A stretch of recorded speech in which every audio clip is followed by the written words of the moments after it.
เอาค่ะพี่น้องเขาคาถอมดังในค่ะเนาะเจอเฮ็ดหวัดใหม่ค่ะเนาะเจอนายจางแจงออกจากว่าเจ้านั้นเลยสั่งมีนายจางนะกับเสพตองถามข่าวมาเลยเนาะทางเขาคาให้เฮ็ดนายจางบันต่อไว้เหตุการณ์พอหมดอายุเนาะเจอเฮ็ดหวัดใหม่อ่า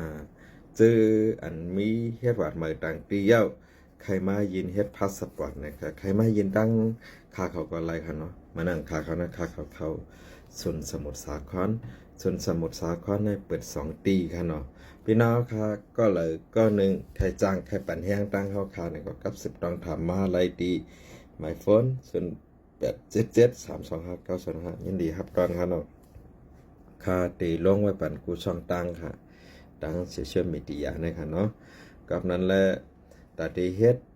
สีไอไรเนี่ยเดี๋ยวไรมีมาปงตีหน้าหลังเนาะเพราะลูกต่างตีมา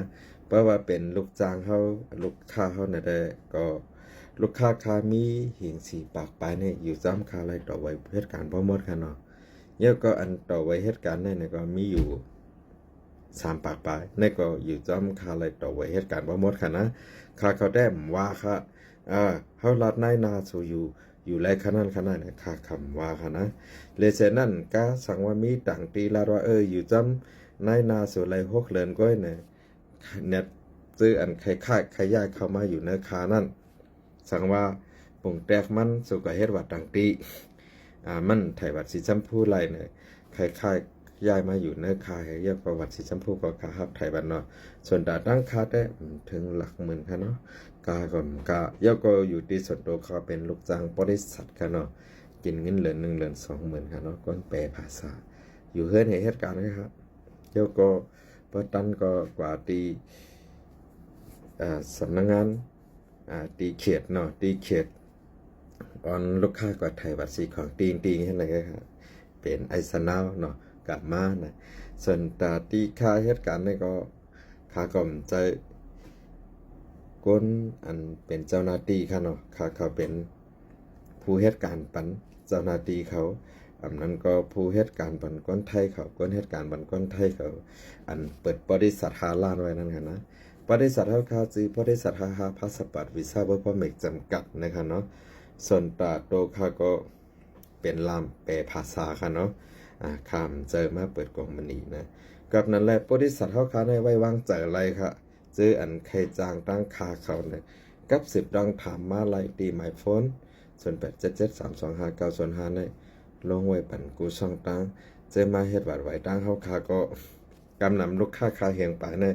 คาก็ยามเอาตกเอาหงค่ะนะเฮียง4 ปากนะคาได้ยามเอาตกมา3-4ก็ยก็คาก็ขึ้นเอากาคันแป้งหลังคาเลยลาดไว้ให้หนังนี้ค่ะสั่งว่าคาเอาตกกว่าเงินมันค่าขึ้นกูวัดกูสตางค์ค่ะนะก็การอ่านคำขึ้นในการลดเขาแค่ค่ะเนาะเมื่อนั่งโป่งแตกเมื่อเฮ็ดวัดมานะค่าจะ8,100นะค่าเอาตกกองนะก่อนค่ะละค่าขึ้นเงินกว่ามดค่ะเย้าก็ค่าทำขึ้นเลยเสีย8,100นั่นเขาก็เลยยิบเอกสารเย้าก็ก่อนนั้นค่าเอาตก7ก็ยันไปทางไหนยันไปว่าค่าเขาเหตุการณ์นะครับรอบผ้าใหญ่นะเนาะลามแปลภาษาในห้องงานก็เฮ็ดลามอันแปลในบริษัทก็เฮ็ดในกินเงินเหรียญ2 ตังค์ค่ะนะเป็นเล็กเลย2 คมนะห้ามเอาเอกสารเบิ้นลืมตีไว้แค่ไหนค่ะนะลืมเอกสารเบิ้นอันตีไว้แค่ไหนกับนั่นแหละมีลองคองคำเนี่ยเอาไปน้องเขาตกกว่าหมอก7 ก้อนนะเยอะกว่า7 ก้อนเนี่ย1 ก้อนนะครับค้ามเลยจาก3,500ค้ามาลง VIP กันค่าก็ขึ้นเฮ็ดปันขึ้นกูก็กูก้นหน่อยค่ะเนาะครับตั้งบริษัทเขาครับบริษัทฮาพาสปอร์ตวีซ่าเพื่อเพิ่มเมกจำกัดในเขากว่าด้วยในเว็บไซต์จะเว็บไซต์อะไรครับเขาค่ะลงไว้เว็บไซต์ที่เขาค่ะรับทำเอกสารและงานต่างเรานะครับเนาะ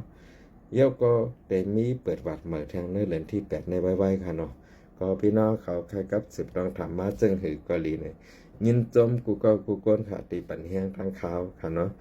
ปันแห้งตั้งตัวแดนค่ะก็เลยตัวแดนค่ะมีอยู่40 ปลายค่ะเนาะเมื่อนาหาฮอกมาเนี่ยแลบเดมีปากปลายก็เลยยันบอกว่าประมาเฮ็ดวัดตีคันเนี่ย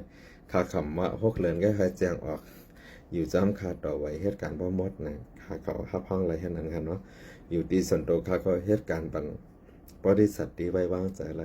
พี่น้องเขาก็มีลองอุ่นใจอะไรค่ะเนาะมันเอามาว่าเนี่ยพี่น้องค่ะก็ กว่าญาเจ้าหน้าที่จะถามสั่งเสียงนะเขาเชื่ออะไรนะหมดได้เขาขามว่างอ่ะมังส่วนกว่าเพราะว่ากว่าญาในนางงานสั่งเสียงได้จะนะเขาขามใจอะไรเนาะเพราะว่ากว่าแหลกกว่าล่าให้ญามาจากว่าจะนั่นนะเขาก็ประเด็จใจอะไรค่ะเนาะเอาข้ามมาสงครามบ๊ายบาย